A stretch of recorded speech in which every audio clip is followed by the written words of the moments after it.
अस्सलाम वालेकुम एवरीवन, कैसे हैं आप सब। I am really very sorry कि आज मेरे थोड़ा सा हमारी जो वीडियोस है बीच में से स्किप हो गई। थोड़ी सी मैं बिज़ी थी, इस वजह से वीडियोस नहीं लगा सकी, क्योंकि मैं ऑलरेडी ऑनलाइन बहुत ज़्यादा ट्यूशन्स पढ़ाती हूँ, तो मेरे पास थोड़ा सा टाइम नहीं था। इस वजह से मैंने वीडियोज़ अपलोड नहीं की। तो आज संडे था, तो मैंने सोचा मैं आप लोगों के लिए वीडियोज़ अपलोड कर देती हूँ। तो हमारा जो लेटर ऑफ द वीक है, आज जो हमारा लेटर ऑफ द डे है वो है ई ए। अच्छा, जब हम ई की साउंड बता रहे होते हैं, ठीक है, ई और मोस्टली बच्चे ए और ई की जो साउंड होती है ना उसको मिक्स कर देते हैं, ठीक है।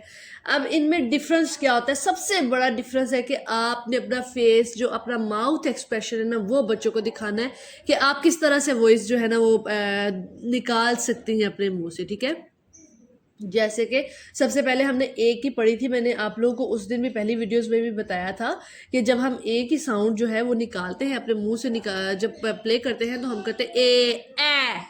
एक तो इसकी साउंड थोड़ी सी लंबी होती है, दूसरा इसकी साउंड जो होती है, आप अपना जो आपका जो माउथ होता है ना वो थोड़ा वाइडली ओपन होता है, ठीक है। जब ई की साउंड हम लोग निकालते हैं तो हम लोग कहते हैं ई, और एक तो इसकी साउंड छोटी होती है, मतलब कि थोड़ी सी स्मॉल तरीके से हम लोग निकालते हैं। दूसरी बात ये कि ये जो है ना जिस तरह से ई ए, ई ए, ई ए, इसके लिए हम स्माइलिंग ई ए, ई ए, ई ए स्माइलिंग फेस बना सकते हैं आप लोग, ठीक है। यहाँ पे आप लोग इस तरह स्माइलिंग फेस शो करवा सकते हैं, ए, ई ए। और इसके लिए आप लोग वाइड फेस खोलते हैं इस तरह, ई ए। अपना जो माउथ है आप लोगों का वो वाइड आप ओपन करते हैं। यहाँ पे आप लोग अपना जो माउथ है वो स्माइलिंग फेस की तरह बना के ई ए, ई ए, ई ए इस तरह से सिखाते हैं। और मेरे पास एक बच्ची का नाम आया था जिसका नाम था Rimsha. Oh that's great name, आपका नाम बहुत प्यारा है बेटा। और उसके अलावा जो है कि मदर्स जो मेरी वीडियोस देखती हैं वो होप सो कुछ सीख ही रही होंगी मेरी वीडियो से। अच्छा, उसके बाद हम लोगों ने ई ए, इसके अब मैं आप लोगों को वोकेबलरी बताती हूँ। सबसे पहले तो हम लोग इसकी वोकेबलरी देख लेते हैं, ठीक है। अच्छा, जब बेसिकली हम लोग इस तरह की वोकेबलरी देखते हैं ना, यहाँ पर देखें, ई ए एग, ई ए एल्बो, ई ए एलिफेंट। अब यहाँ पर जो ईगल है, ठीक है, वो तो एगल नहीं निकल रही ना उसकी साउंड, तो उसकी साउंड तो बेसिकली जो प्रिंटिंग होती है ना, पहले आप लोगों को वो देखना चाहिए कि जो ई ए को इंट्रोड्यूस करवा रही हो साउंड, उसको पहले आप लोग देखा करें कि वो कहाँ तक हमारी जा रही होती है, ठीक है ना।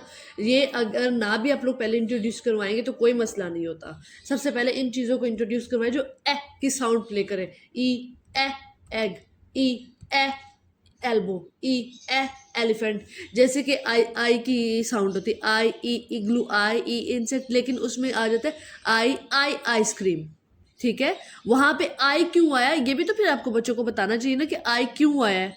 वो भी आपको प्ले करके फिर बताना चाहिए कि आई, लेकिन वो थोड़ा सा प्रोसेस बाद का होता है, वो थोड़ा सा प्रोसेस बाद का होता है। आप लोग उसको पहले ही सिखाना शुरू कर देते हैं, आई आई आइसक्रीम, आई आई, इस तरह नहीं होता, ठीक है। आपने पहले वो ही साउंड जो ऑब्जेक्ट है वही दिखाने हैं जो ऑब्जेक्ट आप लोग बता सकते हैं, ई ए एग, ई ए एल्बो, ई ए एलिफेंट। अब ई ए ईगल तो नहीं बन रहा, ये तो सेम साउंड नहीं आ रही, तो बच्चा इस तरह कंफ्यूज हो जाता है। इन चीज़ों को आप लोग बाद में इंट्रोड्यूस करवाया करें। मैं बुक्स वालों को भी, अगर बुक्स जो प्रिंट करते हैं उन लोगों को भी थोड़ा सा देखना चाहिए कि इस तरह इसको थोड़ा सा चेंज करना चाहिए। सिर्फ यहाँ पर उन्हीं चीज़ों की साउंड होनी, ऑब्जेक्ट को होना चाहिए जिनकी साउंड मैच हो रही हो स्टार्टिंग में, ठीक है। ई ए एग, जिस तरह ई ए एग, ई ए एल्बो, ई ए एलिफेंट, इस तरह से, ठीक है। ये जो बीच में साउंड आ जाती है ये थोड़ा सा कंफ्यूज करती है बच्चों के लिए, कन्फ्यूजन हो जाती है, ठीक है। अब आप लोगों को मेरी बात समझ आ गई होगी। अब हम चलते हैं अपने नेक्स्ट पोर्शन की तरफ। उसके बाद आप इस तरह की जो है वो बना कर दे सकते हैं बच्चों को, कि जैसे कि ये मैंने बनाया है। वैसे तो इतनी ड्राइंग मेरी अच्छी नहीं है, लेकिन फिर भी मैंने बना लिया है। अच्छा, एप्पल, ठीक है। अब आप एप्पल बताएंगे बच्चों को, एप्पल, एप्पल आपने कॉन्सेप्ट पहले ही सिखाया हुआ है बच्चे को। डक और एप्पल, इनका कॉन्सेप्ट आपने पहले ही सिखाया हुआ है कि इसकी स्टार्टिंग बिगिनिंग साउंड क्या है, ठीक है। उसके बाद जब आप एप्पल बच्चे के सामने लेके आते हैं ना, तो बच्चे को बिल्कुल पता चल जाता है कि एप्पल की बिगिनिंग साउंड क्या होगी, तो वो फौरन बताएगा ए एप्पल। आप पूछेंगे what is the beginning sound of apple, tell me What is the beginning sound of apple? Rimsha, tell me what is the beginning sound of apple? And Rimsha can say a apple. ठीक है, रिमशा बोलेगी ए Apple. उसके बाद आ जाता है duck.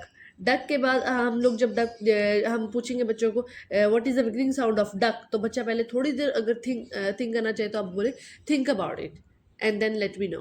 उसके बाद बच्चा बताता है कि डी ड डक. ठीक है, डी ड डक, डी ड डक. अगर स्टार्टिंग में बच्चों को नहीं समझ आ रही, आप उनको समझाएं. ये नहीं कि जैसे बच्चा बैठा हुआ है खुद भी वैसे बैठ जाए, नहीं, उसको थोड़ा सा समझाएं. बेसिकली मेरा आप लोगों को बताने का मकसद ये है कि मैं उन लोगों की मदद करना चाहती हूँ जो घर में पढ़ा रहे हैं अपने बच्चों को. ठीक है, वरना मेरा इसमें कोई भी मकसद नहीं है कि मेरा कोई ऐसा हो जाएगा, कुछ कोई भी ऐसा मकसद नहीं है कि जिसमें मैं ना कोई अपना प्रॉफिट निकालूंगी. सिर्फ मैं ये कर रही हूँ कि मेरे पास बहुत सी ऑप्शन आती है कि हमें फ्री पढ़ा दें. ठीक है, मोस्टली जो मेरे पास इवन फॉरेन कंट्रीज से भी आते हैं कि वह हमें फ्री पढ़ा दे, फ्री ऑफ कॉस्ट पढ़ाएं. ठीक है, अब मैं इतने मेरे पास इतना टाइम नहीं होता कि मैं एक अलहदा से शेड्यूल उनके लिए तैयार कर सकूं. ठीक है, मैं होम स्कूलिंग का वर्क भी करती हूँ, आप लोगों को बेहतर पता होगा. मैं होम स्कूलिंग का काम भी करती हूँ, मैं ये भी काम कर रही हूँ. उसके बाद मैं जो है ट्यूशन्स का काम है वो मैं करती हूँ. बहुत इवन मैं सारा दिन मेरा यही काम होता है कि मैंने सिर्फ पढ़ाना है, पढ़ाना है, पढ़ाना है, पढ़ाना है, पढ़ाना है. मेरे लिए ये टाइम निकालना बहुत मुश्किल हो जाता है कि मैं फ्री वाले बच्चों को लेकर तो एक जगह पे बैठूँ और उनको मैं सिखाना शुरू कर दूँ. ठीक है, और मैंने उसी के लिए ये निकाला है, हल निकाला है मैंने एक आखिरी के यूट्यूब चैनल पे मैं लोगों को पढ़ा दिया करूँगी ताकि वो अपने बच्चों को सिखा सके, खुद से सिखा सके. अगर जिन मदर्स को नहीं आता, जो मदर्स मेरे पास क्लास लेना चाहती हैं, वो भी कोई मसला नहीं है. मेरा यूट्यूब टिकटॉक की आईडी में मेरा नंबर मेंशन है, वहाँ से आप लोग किड्स जर्नी के नाम से ही है, वहाँ पे आप लोग मुझे कांटेक्ट कर सकते हैं मेरे नंबर पे. और सैटरडे संडे जो मदर्स की क्लासेस है मेरे पास, बहुत ज़्यादा मदर्स जो पहले भी मुझसे क्लासेस ले रही हैं. ठीक है, और मैं चाहती हूँ कि और भी मदर्स जो है ना इससे बेनिफिशियल लें. ठीक है, और भी अगर कांटेक्ट करना चाहती हैं तो वो कोई मसला नहीं है. ठीक है, वो फ्री ऑफ कॉस्ट नहीं है, ये फ्री ऑफ कॉस्ट है. ये सारा फ्री ऑफ कॉस्ट है. आप लोगों को ये फ्री में लेक्चर्स जो है ना ये फ्री में मिलेंगे. तो ये उन्हीं बच्चों, बेसिकली उन्हीं बच्चों के लिए है जो कि घर में पढ़ रहे हैं, जिसको होम स्कूलिंग नहीं कर सकते, जो जहाँ पे ऑनलाइन स्कूलिंग नहीं कर सकते, जो स्कूल्स नहीं जा सकते, जिन अफोर्ड नहीं कर सकते. ये उन बच्चों के लिए मैं सबसे ज़्यादा यही काम अब कर सकती हूँ कि मैं उनको ये सब कुछ सिखा सकूँ. यहाँ पे बहुत से बच्चे मेरे पास आते हैं, बहुत से पेरेंट्स आते हैं जो कहते हैं कि हमारे बच्चों के पास इतनी गुंजाइश नहीं. बहुत से लोग, लड़कियाँ या लड़के ऐसे आते हैं जो कहते हैं कि हमें ये सिखा दें, लेकिन उनके पास पे करने के लिए कुछ नहीं होता. तो मैंने ये रास्ता निकाला है उन लोगों के लिए.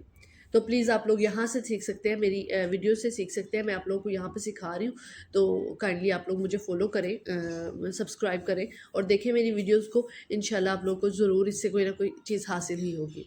Thank you so much.